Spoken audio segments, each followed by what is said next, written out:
You're listening to the Cricket Podcast. Hello, everyone, and welcome to the Cricket Podcast, where it's a different kind of show for you today. We've got Ross is off in Germany having a lovely old time doing some. I don't know what he's doing in Germany, but he's there. We've got Jack skiing somewhere around Switzerland, France, that kind of area. So it's just me left holding the fort, and that means I've brought in the cavalry in the sense of Dan Weston, who's joining us on the show for the first time in a while. Good to see you, Dan. How are you doing? Yeah, thanks, Max. Yeah, I'm really, really good. Looking forward to this show, and honoured to be picked as the Impact sub for this particular episode. Yeah, Impact sub, not concussion sub. Just to clarify. No need for likes. So it's a little while since we last got going on the IPL stuff. We did a show last Sunday going through the first few games. We've had a whole week of action to get into. So I think we're going to approach things a little bit differently today. We're not going to go down the game by game route because we would be here forever, and Dan's dogs would get very restless. So it's time, I think, having seen all the teams once, to make snap judgments. That's what we're going to do. We're going to look at everyone. We're going to decide whether they're crap or not. I think that seems like a sensible way of going about things for a Friday evening. So we'll kick off with a little bit about what happened today with CSK and RCB, and then look back at some of the salient points of the week and see what we make of it all, and who we've got tipped as our competitors for the rest of the league stage. But before we do that, Dan, I gather you've started your own YouTube channel lately, looking at some of the IPL stuff. Do you want to give people a little idea of what you're doing there and where they can find it? Yeah, thanks, Max. Yeah, a lot of sort of up-to-date content, so map analysis, tournament analysis, team analysis, and anyone who wants to check that out can do that. Dan Weston Cricket is the YouTube channel. Nice. Good. I'll make sure that we're all checking that out as well and stealing all of your good stats. That'll be... Maybe we'll reference you in the show notes. You guys are welcome. Right, let's go. Let's get cracking then. So we've just wrapped up, as we're talking, depending when you're listening to this, with CSK and RCB at the Chipawk. The hoodoo, the Chipawk hoodoo over RCB is no more, because they turned up in Chennai and they absolutely spanked the living daylights out of this CSK side. And it was, I don't think it was quite what any of us expected, but it is what happened. It was CSK putting RCB into bat. Phil Salt got things going quickly. Virat Kohli scored a kind of Virat Kohli-esque 31 off 30, where he was trying a bit too hard and not quite managing to do the business. But around him, people were firing. Rajat Patidar hit 50. Tim David came off and spanked poor Sam Curran for 3 sixes in the final over to put a gloss on the score, 196 for 7. And then RCB repeated the trick of their first game with Josh Hazelwood coming in and bowling a pretty nasty opening spell, which basically ended the game as far as the chase went. But something that we spoke about last time on Sunday was how weird it is with the whole cheering when someone gets out and Dhoni gets to come in and bat. And I feel like there'll be a sense today of all the CSK fans who were there, even though they lost by 50 runs, are probably going to go home happy because they got to see MS Dhoni turn up and hit 30 off 16 and hit 2 sixes. And there may be a bit of a question of what might have been if they were able to get going a bit earlier. But it's so weird, strange, right? isn't it? Yeah, it's so strange. Is it I don't know, what it is? What's the equivalent? If Messi played for Man United and came on a sub with 15 minutes to go when they're 4-0 down and everyone's going mad. That's pretty much what we likened it to on Sunday, actually. Yeah, also Cristiano, the 40-odd-year-old Cristiano Ronaldo coming on, for 5 minutes at the end of Soccer Aid. That was the vibe. But yeah, what works, whatever gets people through the door and bums on seats, right? Right. It's not something I particularly understand or like.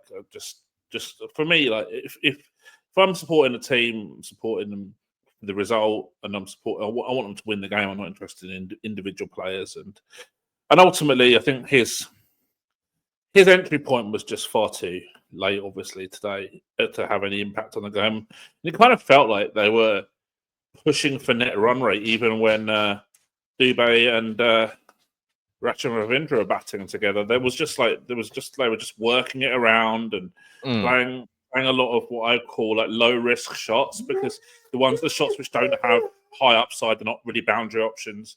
And yeah, it just seemed just completely weird chase. Yeah, I mean, Dhoni came in at 9, below Ashwin, which was a bit odd. But you look at this, you look at the strike rates of the people above him. It's like 137, 131, 126. Like that's, I mean, yeah, maybe that's pretty much par for the course for Ashwin and Jadeja. It's about what you'd expect. But Shivam Dubé, impact subbing in quite late, I guess, in the piece because they were trying to protect him from the pace bowling, I assume, and hoping he could get stuck into some of the lower quality spin options that RCB supposedly had. But even he, striking at 126, it was a lot on for him. There was a lot for him to do, but you never got the sense that they were making a real go at it. But I guess we can bring that into our first snap judgment. We've seen CSK twice now. They quite handily dispatched Mumbai the last weekend, but come crashing back down at home. So a defeat at home is never a good thing for CSK when they're pushing for IPL playoffs, because obviously we know how important their home form is to them. But what do you make of CSK? I think a couple of things that we touched on last time and that I think probably still seem relevant. Sam Curran, don't know if they know how to use him, or at least with the bat. I think they've got an idea with the ball of what they want him to do, but batting wise, I'm not sure they quite know where they want to slot him in. And our Tripathi and Deepak Huda turning out to be quite big downgrades from what they had in the last couple of years. That's my main concerns with CSK. What have you made of them so far? I think Tripathi's a decent player. I think, but obviously he's come off, I think, a year where he didn't play that much last year.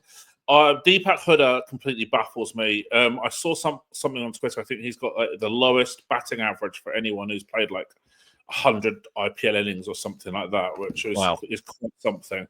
I just don't understand what he brings to this team. I had him nowhere near my predicted combos. Basically, I had Vijay Shankar ahead of him. He's not, he's a perfect solution himself, but someone who I think could do more for this CSK team.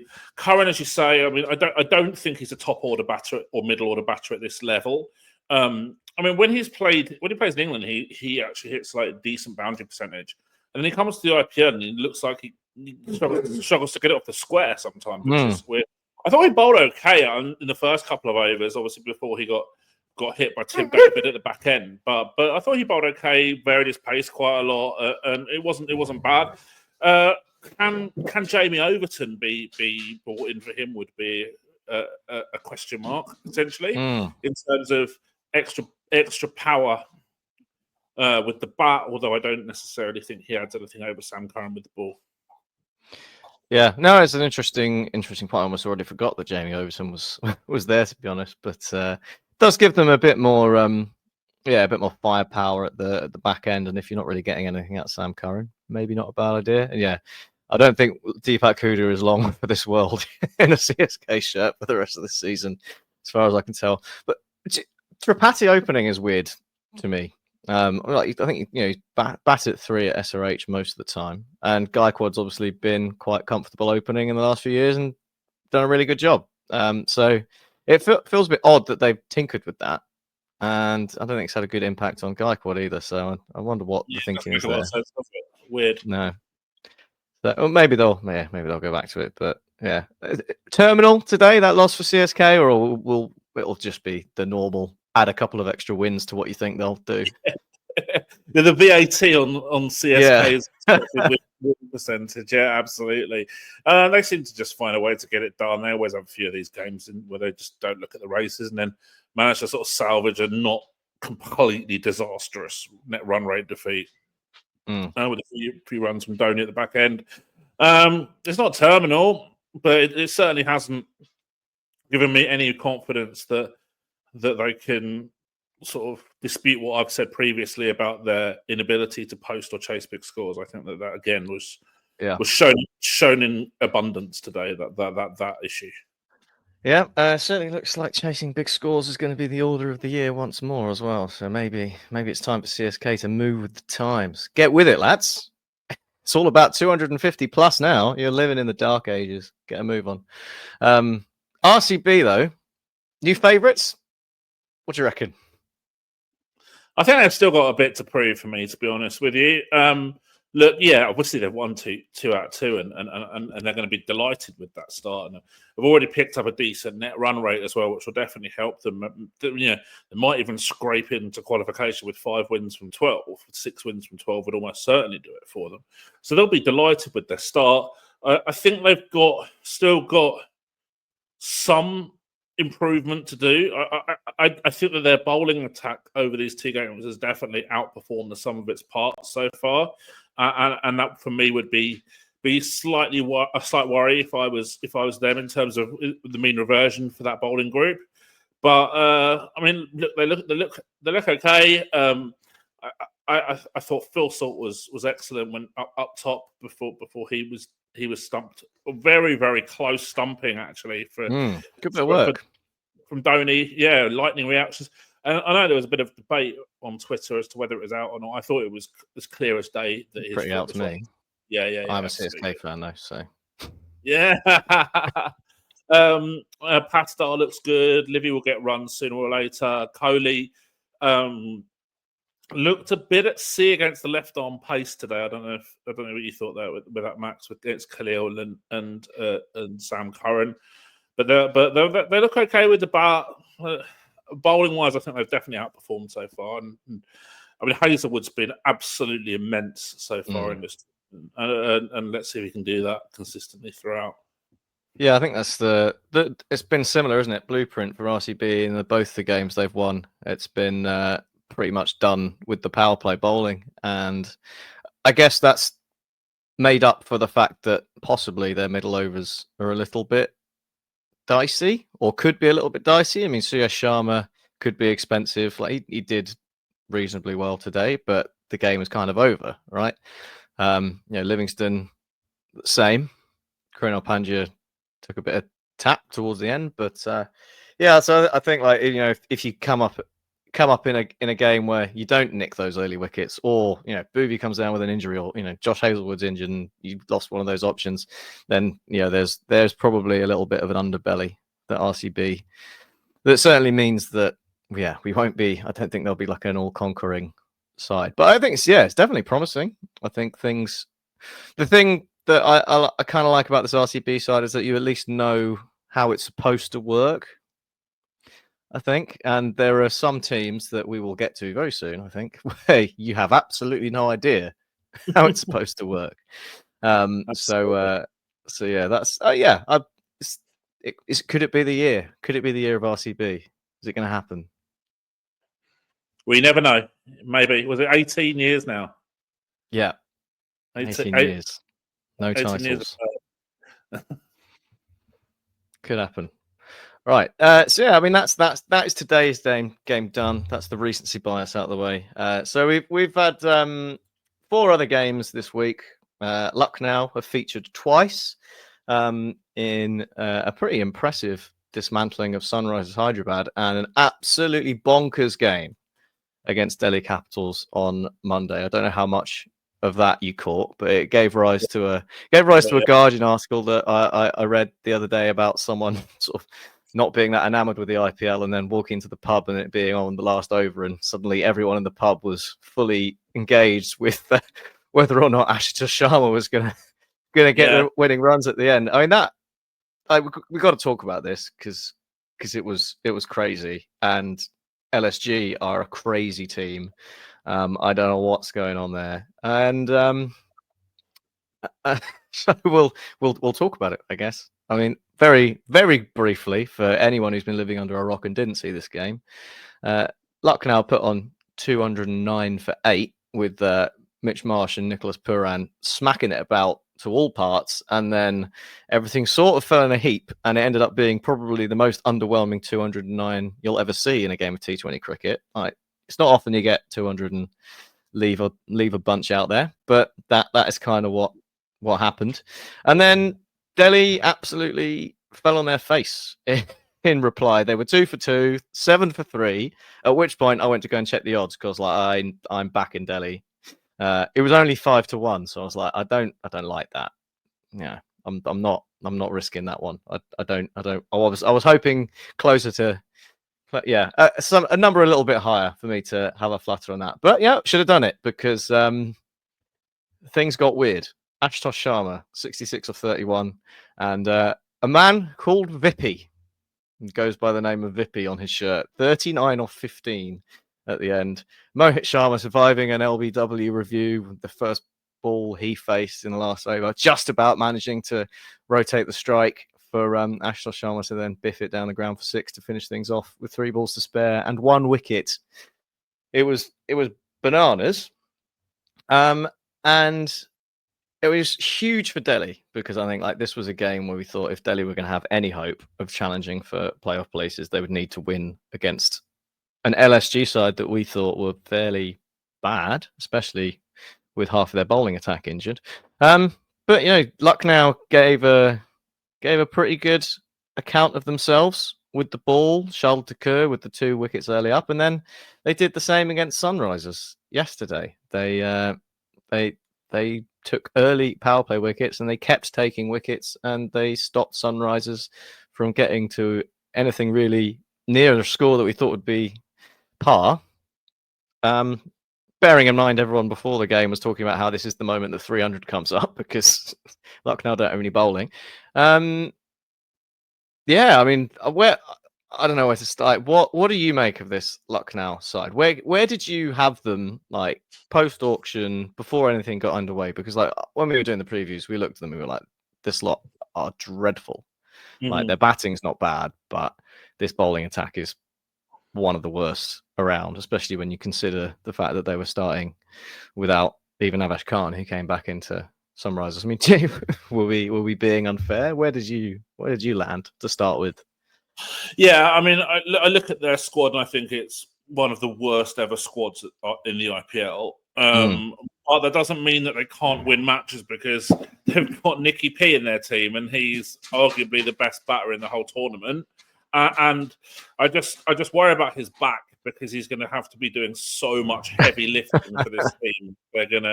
If they're going to get anywhere, obviously he's done that in both games so far. Unreal against Sunrisers yesterday, 70 off 26 with the game pretty much done. He's had able support from the newly opening Mitch Marsh, who I like it. I think it works for Mitch Marsh. Like he's that kind of player, right? The man who can't play spin, open. Yeah, well, maybe at the age of 33, he's found a new role. Well, yeah, in the test side, opening the batting, step aside Sam Constas, or actually maybe that's it. March and Constas. Hectic. Well, no Khawaja. No Khawaja. He's done. He's old. He's finished. Move on. I mean, like there are side Mushtaq Ali teams with better bowling group than Lucknow team. I mean, it really is poor, particularly in that first game. They didn't have Avesh Khan either. It was really quite poor.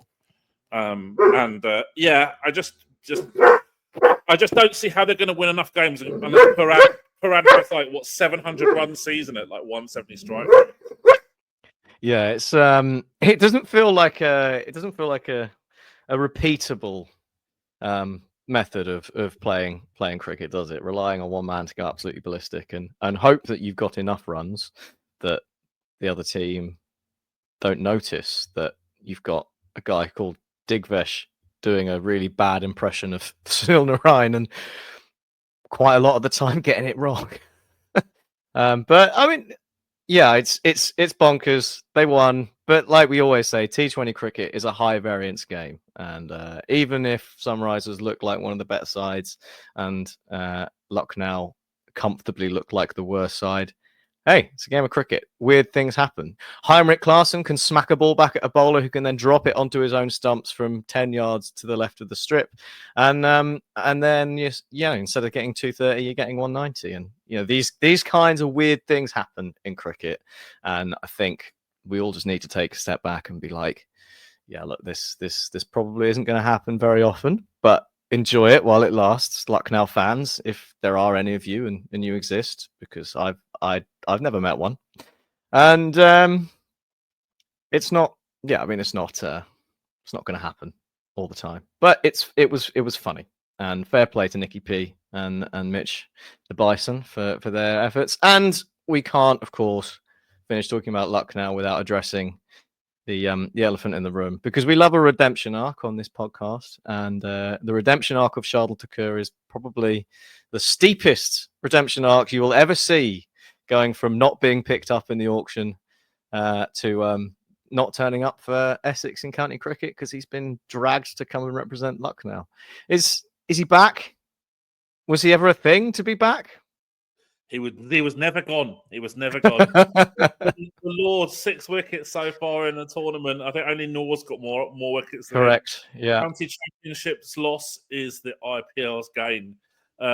Inexplicably, only bowled 2 overs against Delhi in the first game, but 4 for 34 against Sunrise, including the key wickets of Abhishek Sharma and Ishan Kishan. He'll be delighted with his start to the IPL. That's for sure. Yeah, it's the Lord doing Lord things, right? Some occurrences just transcend logic, right? And I think anything that involves Shardul Thakur is one of those things. Well, I mean, like, the wicket of Ishan Kishan yesterday, I don't know if you saw it, Max. It was a complete burgle down the leg side. Like, yes, I did. Yeah, first ball. Yeah. I mean, you get the credit for them as a bowler, but you shouldn't really. They all count. They're all worth the same number of fantasy points, or whatever your method of counting is. Yeah. So I mean, yeah, that's it, right? You had that the little strangle down the leg side. You had Heinrich Klaassen being run out. It was all a bit weird. Pat Cummins hitting 3 balls for 6 in a row, and then holing out. Like, bonkers stuff happened in that game. Verma though, Verma looks nice. Yes. Yeah, I mean, is that someone that you've picked up in any of your modelling or seen in the snap? Because I have to admit, I have to say, he's sort of come out of nowhere. He's barely played even domestic cricket until this IPL. So no, I haven't really. He wasn't on my radar, but I mean, he is now. He looked very, very good yesterday. He was on someone's radar, and yeah. Well, yeah, I was just looking on Cricinfo. Actually, he's got 3 T20s in his career, and 2 of those games in the IPL that we've just seen. So but fair play to him. Fair play to him. Looks a good hitter. Very, very impressed. Yeah, fully in the mold of Sunrisers, and I think that's the other thing. Like Sunrisers, you look at that squad on paper, and you're like, it's very exciting. Like, especially the batting. But the way they play is going to lend themselves to every now and then an under par score. Like 190 is still a decent number of runs, but on some of the pitches we've seen so far, especially the ones in Hyderabad, it's anything under 200 is not even close to enough. But the way they play, this is going to happen, right? Travis Head, Sharma, Abhishek Sharma, Ishan Kishan, Klaassen, and now Aniket Verma as well. Just like it's 6 or out, isn't it? Really, half the time, and it is fun. But is it fun for 3 months? I don't mind it, to be honest with you. I'd rather have a high scorer with a load of boundaries than one of those turgid Sunrisers performances from back in the day where like 10 boundaries in the whole innings was try and keep the other team to 160. Kane Williamson. The focus and that wasn't really something that I liked watching. So I'd rather take the current version of Sunrisers all day long over the previous versions of Sunrisers over the years. And I think for me, like 180, 190 plays 180, 190 is kind of the classic perfect T20 a lot of the time, especially when it goes down to the wire. But if I had a choice between a high score or a low scorer, I'm taking a high score all day. Yeah. Fair enough. And we're not worried about Sunrisers, are we? Even though they lost to the worst team ever to play in the IPL. No, not at all. And I think that knowing a few guys in their think tank, I think that they'll be pretty calm about it, and will accept the fact, Ishan Kishan is not going to get strangled down the leg side very often, and Heinet Carlson's not going to get run out by the bowler 10 yards away from the stumps or whatever. Like these things are not going to happen very often, and and not many people are going to score 70 off 26 balls against them either, because they don't have to face Nicholas Pooran very often. So look, I don't think there'll be any panic there, and I think that this group has shown enough for the management and for us to have a lot more faith in them still. Good. Right. Let's move on then to. I'll let you choose where we go next. You can have Gujarat and Punjab, or you can have Rajasthan Royals. Would you like to go for something fairly mid, or would you like to go 2-footed in on someone? I think we have to go 2-footed in on RR, because they've played 2 games, so it's chronological. So let's do this one. All right, good. Let's do that. So Rajasthan, they obviously lost at the weekend. Ross was sad because he's a Rajasthan boy, and they lost even worse in midweek. KKR coming roaring back, winning by 8 wickets without really breaking into a jog. To be honest, they even didn't have to play Sunil Narayan. Moeen Ali was there instead. Jofra Archer got some tap again. Rajasthan's batting was sort of non-existent. But I guess let's start with this one. Winindu Hasaranga at 5, Dan. No or God no? I don't mind it so much, because this what they did with Ashwin a bit last year with that sort of pinch blocker, and it gives lower entry points or later entry points for a few of the hitters. But Hetmyer at 8 feels like a waste. Yeah, for a man that you spent all that money on retaining as well, to barely give him a chance to actually do anything, it's pretty questionable. Yeah, I mean, I take your point about Hasaranga and how they used Ashwin, but the evidence seems to suggest that despite the PR around Hasaranga and his batting, I get the impression that he's not actually very good at it and maybe hasn't got the skills that Ashwin does. I think he's a decent batter. He's not a number 5 in a perfect circumstance, but in terms of optimizing other entry points, I think he can be. Well, someone obviously has strong opinions in your house one way or another, but I guess we can't translate. Frankie's a big Hasaranga fan. He's not happy with this. Frankie's all in Hasaranga. All right, so Hasaranga at 5, we're not that worried about. What are we worried about with Rajasthan? Because it didn't go that well. No, well, I think that there's a lot of holes in this team. I was so against the retention of Hetmyer to start with, because I just think he's a complete luxury player, and the cost was high, and they had to miss out on Butler or Chahal or Ashwin or Bolt, and that just didn't make any sense to me whatsoever. I think Jarrell was overpriced, and the jury's out on whether that was a good deal at the time. They seem to have, obviously they've got that sort of top order domestically. I think Rian Parag's probably batting a little bit too high at 3 as well, but all of that pales into insignificance with their bowling, where they with that first game in particular, blimey, how many power play pacers did they want to pick in the same game? And then they're both spinning the power play 3 overs. Yeah, I know. Oh, it's insane, wasn't it? No sense whatsoever. I mean, Sandeep Sharma, if you're going to pick him in your team, you've got to bowl him in the power play.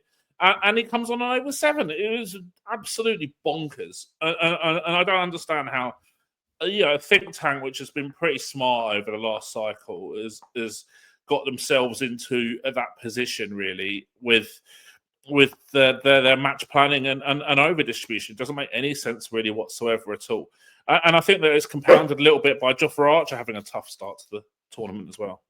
Yeah, it feels like he was sort of their talisman, or their golden ticket or whatever that they were riding on. And yeah, I mean, I think the issue, he looked half decent for England in the in the Champions Trophy, but he isn't quite where he was. And whether that's just, working his way back, or he will never be quite what he was, because he got broken by England bowling him into the ground. Remains to be seen. But yeah, it's an issue, and it's like the thing. Yeah, Rajasthan, they're just, I don't know. It's weird. It doesn't feel like they've worked out how to set up a proper cricket team, because they've just, I don't know. It was like, here's some batters, here's some bowlers, and then we don't know actually what we're going to do with any of them, which I think speaks to your point about the power plays and how they're using people.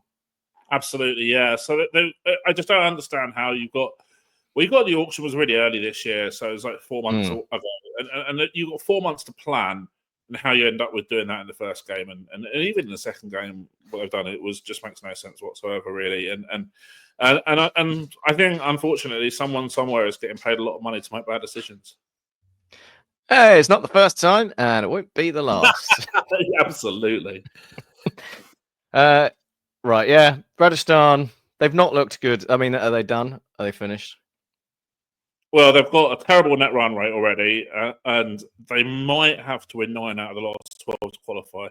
8 out of the 12 looks like the minimum requirement with their run rate. So I wouldn't say they're done. They're probably on a little bit of life support already. Yeah, it's an uphill struggle. And obviously then you have the added thing with Rajasthan of the fact that they play cricket all over the place for, I guess honourable reasons, but it doesn't help, does it? Not having a home. You want to have a home venue because you're travelling less, and two, you're more acclimatized to the conditions, and you've got that sort of familiarity with your environment. I think that stuff's really, really undervalued, and certainly as well, it's really difficult to replicate similar conditions between two venues as well. So for me, I'm not a massive fan of the IPL teams going to two different home venues. Yeah, I can see the appeal, and I like the idea and bringing the cricket to different areas of India. It's a noble pursuit, I guess, but in terms of winning silverware, it's certainly not beneficial.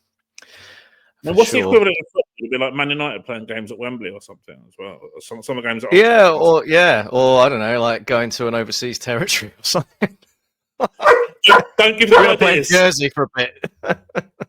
Yeah. The BVI, maybe. Well, I wouldn't be surprised if Man United end up moving to BVI. To be honest, it's the way they're doing their corporate restructuring. But we'll see. Rajasthan, not looking good. Maybe they can pull something out the bag. Maybe it'll come together. Who knows? Seems unlikely. KKR though, back, got some points on the board now after their early loss. Have you what are your thoughts with KKR? I mean, I think we're not 100% sold, perhaps, on the middle order. Although Jack, I know, is a big fan of Raghavanshi. Do you share that opinion? No, I'm fine with KKR.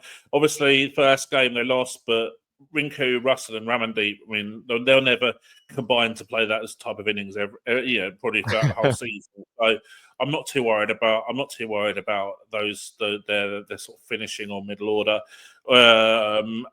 I think that they'll be absolutely fine, and I still expect them to be top 4. Yeah. I think they look still pretty much pretty close to the side that they had last year, really, aren't they, in terms of the setup? So should be all fine for them, right? The last two teams that we have not yet spoken about were involved in probably the other interesting game of the week. It never really got that close, even though there was only 11 runs in it in the end. Punjab, in the most un-Punjab-like fashion, posted 243 for 5, thanks in no small part to Shreyas Iyer's 97, and him being robbed of the opportunity to get over the line of that century by Shashank Singh, but probably for the best, because he marmalised the final over and ended on 44 off 16 to power Punjab to a very impressive looking score indeed in Ahmedabad. And Gujarat Titans, I mean, in the end, they looked like they were fairly close, but they were never that close. They took too long to get going, really. Well, they're in a spot where they kind of look like they could kick on, and then Rutherford Shivane Rutherford didn't kick on. Vishak, yeah. And Vishak got a lot of praise for his bowling, but he literally bowled in the same place about 12 times in a row and got away with it. It was just this like weird wide full tosses, wasn't it? It was, yeah. I saw like the pitch map of his overs. Yeah, it was amazing, wasn't it? Yeah, it was hilarious. Yeah. At least there was a plan, though, right? I quite liked it. Jadeja tried to sort of copy it today as well for a spell against Patidar. He started bowling basically medium paces, like trying to pretty much hug the wide line. Didn't go quite. It's amazing the narrative that people try and create on social media. So people are going on about how Shreyas Iyer was a genius for the impact sub. Well, when you can clearly see video of Ardeep Singh telling him to do it, it's so weird. Yeah, but yeah, we always malign. Well, not malign Punjab. We like Punjab being comedy kings because they often serve up so much nonsense, but they looked fairly competent. Are they in with a shout based on what you've seen? Do you like them as a side? I mean, Priyansh Aryer's come in and opened the batting and looked like he's done a pretty decent job. Shreyas Iyer at number 3, we weren't really sure that dropping £2.5 million on the guy was the right move for a team that had all that money to spend at the auction. But hey, maybe they were actual geniuses, and Captain Shreyas Iyer is the man to lead them to the promised land. What's your early assessment? Okay, so obviously, as I said earlier in this, the auction was held pretty early last year, and I don't think that they did an incredible job at the auction at the time. That was my view. Because there's been quite a bit of domestic cricket played since, I think that maybe this is a squad now it looks better than it did when the auction took place. And yeah, I think Ponting's come up with a reasonable team combo as well. I do think Omazai is a bit of a luxury. I don't really see the need for him to be a power play bowler when you've got Marco Jansen already as well, who's range. I'm not super hot on him at 4 either. No, me neither. So for me, Inglis makes a lot more sense. Yeah, Omazai. I think his bowler's not really even that necessary. Or you could even go Inglis and Ferguson in for Omazai and Stoinis. They used 7 bowlers in the defence of the 240. Right. Yeah. So there's options there. But they're good. I mean, I don't know if you saw much of this, but Priyansh Iyer, he looks a real talent. I like him opening the batting, and he looks a really good find from their scouting. Obviously, we saw Shashank last year have a massive impact in his first season, and he's hit the ground running already. And we haven't even had a chance to see. Well, I don't know. I don't know how you pronounce his name because people keep telling me different things. Shedgay is like how people. Right. I'm not sure, but he's gonna. Shedge is more fun to say, so we're gonna go with Shedge on this show. I think we don't want to sledge Shedge. Sister Shedge. Yeah. Him and his Punjab Kings family look like they're a great bunch of hitters.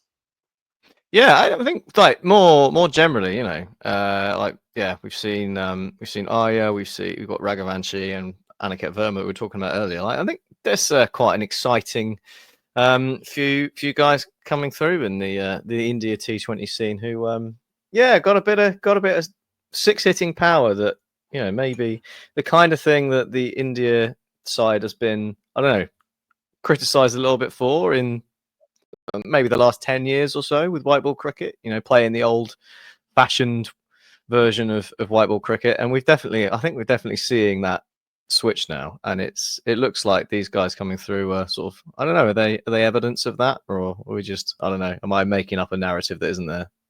No, I think you're absolutely right. And I think one of the biggest things that I love about the IPL is how many talented new faces come through every year from the domestic players. And I think that there are a few factors. I think that there's just this growing acknowledgement that a really positive style is optimal in the IPL. And secondly as well, the Impact sub has really a lot of people criticise the Impact sub, but I think it's a positive thing for giving these players a free rein, knowing they've got a bit more batting depth to go and be okay to fail if they're doing it the right way. Yeah, no, that's a good point actually, because I mean, obviously, it's criticised for like, I guess, lengthening batting lineups even further, moving it more towards a batting game, and we've seen scores go up, and there are debates to be had around that. That's fair enough, but I think we have seen it used to give some people opportunities that perhaps they wouldn't have had before, because you'd rather have a bits and pieces all rounder who can get you 2 overs and maybe score 20 at 130 in there, and it's definitely not as exciting. So one tick in the box for the Impact sub. So strong looking start from Punjab. I'm sure it'll all come crashing down again because that's what they do. But so far, like what they're selling. Good stuff. Gujarat. Yeah, it was weird, wasn't it? The chase, like they were, I wouldn't say coasting, but they were going nicely. They had wickets in hand. They had a really good platform to kick on. They did need to kick on. So I mean, they were still a bit behind, weren't they? They had work to do, but it was work that you thought was possible. But yeah, you said like Shafane Rutherford chewed things up a bit, and by the time he did end up getting going, it was all too late. Josh Buttler out as well. There's a few things to unpick, like Josh Buttler at 3. Have you got an issue with that? I mean, I don't. I think it's fine, but I know some people will suggest that he should be opening. If we're talking about tactical weirdness and ineptitude among teams, Buttler at 3 is far from near the top of the list. It doesn't really matter that at all. I don't see it as a major thing at all. You could swap him around with Sarsdarshan, but I think it's fine either way. Yeah, Gujarat just, I don't know, are they just a bit lacking once you get past number 4 with the bat? Rahul Tewatia we're still idolising the ghost of Rahul Tewatia and what he did in that one game once. He's done it a few times, but you're right. I probably do agree with that. I'm not a massive buyer of Arshad Khan at this level either. So the batting doesn't have a great deal of depth. Their bowling probably, I would say, is a frontline bowler, maybe a frontline bowler-ish, sure. Although because it's relying on 5 bowlers consistently to have a day on rather than a day off, and that's a lot to ask when you've got Prashad Krishna and Siraj in your team, because while they're talented players, they're not necessarily renowned. They're going to have days where they go for 95 between them. They're going to have days where they go for 95 between them, and days where they go for 45 between them. So that's there's not a lot of certainty there. Saika Shaw, I thought, was so good. Can't believe he's 28 and he's only played 11 games in the I think it was absolutely criminal that he didn't play. Did he play at all last year? Maybe one game? The guy, he was good. Yeah, I mean, the guy came into the IPL sort of with like an average economy of like 4.5 in T20s or something, wasn't it? Like he's ideal for IPL middle overs. Spinners get a long career, because blimey, he's going to need to play for 7 years to make up for the last few years. That's for sure. Yeah, well, fingers crossed we see more of him, and it does at least look like he will be a fixture for Gujarat this year, so that's good. And they're Gujarat feel very much like I don't know, a team that's, I guess, challenging in there or thereabouts, but whether they've got enough to get into that 4th playoff spot is up for debate. They don't excite me, but they'll win enough. I think. Sort of 4th to 6th. Yeah. All right. Yeah. So I mean, well, to wrap up, I guess we can. I mean, we've been through them all, pretty much, team by team. Early shouts for playoffs from you. Who looks like they're, I don't know, who you're banking on quite likely finishing, and then I don't know, contenders for maybe the fourth spot, and then the no hopers. Well, we've got a lot to see these teams so far still. I'm going to go 2 teams that have won one and lost one. I think are going to be up there or thereabouts at the top. Sunrisers and KKR, obviously last year's finalists. I don't see a lot that's going to get in the way of them coming in the top 4. I'm probably now slightly less keen on CSK, slightly less keen on GT compared to pre-season, and a little bit stronger on RCB and PBKs. So I think we're probably looking at maybe 2 from those other 4 to go with Sunrise and KKR. Yeah, and then no mention of Mumbai Indians. So you're not a fan? I'm probably less of a buyer of Mumbai than I think pretty much anybody, just because I there's a lot I don't like strategically from them. Like, we know that their scouting is really good, but they love to flex it and show that they're better than everybody else. Yeah, but it doesn't always work out. I didn't understand their team combos at all against CSK. Rickleton and Jacks, I like both of them are fine players, but it's got to be either or without Bumrah in your team, because you've got to be able to pick like a Reece Topley as well, for example, or even a Corbin Bosch, because they need the extra bowling, and they haven't done that. And it just, when you haven't got Bumrah in your team and you didn't have Hardik as well, for me, batting is not a priority for your overseas slots. Your bowling becomes much more of a critical facet. Yeah, I think that's fair enough. Like, I think what we saw with Mumbai and what I sort of looked at in the preview was, you put that first 11 down and you're like, that's a good first 11. You've got some very good cricketers in there. And then everyone outside of that is just a random bloke. Like, they could be in the LSG squad for all I know. So, and unfortunately, in the first game of the season, they had to pick 2 of those blokes. Yeah.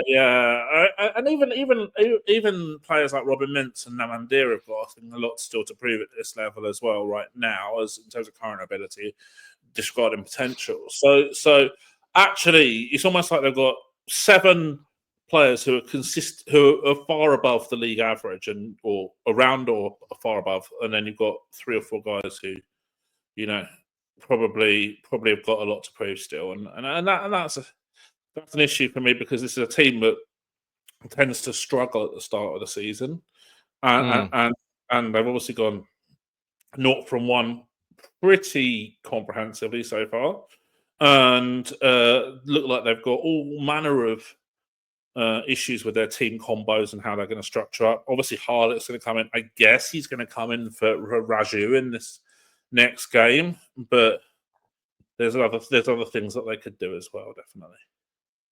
Yeah, well, we will keep an eye on it all, but it's been a decent start. I think we've had some good fun cricket. There's been some notable performances. That game on Monday was insane, and it was a nice way to get the tournament going. A little bit more sedate since then, but it's the IPL. That won't stay around for long. So looking forward to getting back into it and seeing what the weekend holds. But for now, we will disappear and enjoy the rest of our Friday evenings, I think. So once again, thanks very much, Dan, for coming on and helping us out. Always good to have you with us. Always enjoyable. Hope Frankie behaves. He's got to sleep now. So hopefully you will. Yeah. Absolutely. Oh, just in time for the end. Well done. We finally bored him. Good. One last time, if you want to just remind people where they can find you and all the good stuff that you're up to on the internet. Yeah. So on X at SA Advantage, one word, and on YouTube, Dan Weston Cricket. You can check out my Substack as well, which is danweston.substack.com. Brilliant. All right. Well, I guess that's it then from us. Bye for now. We'll catch you all soon. Cheerio.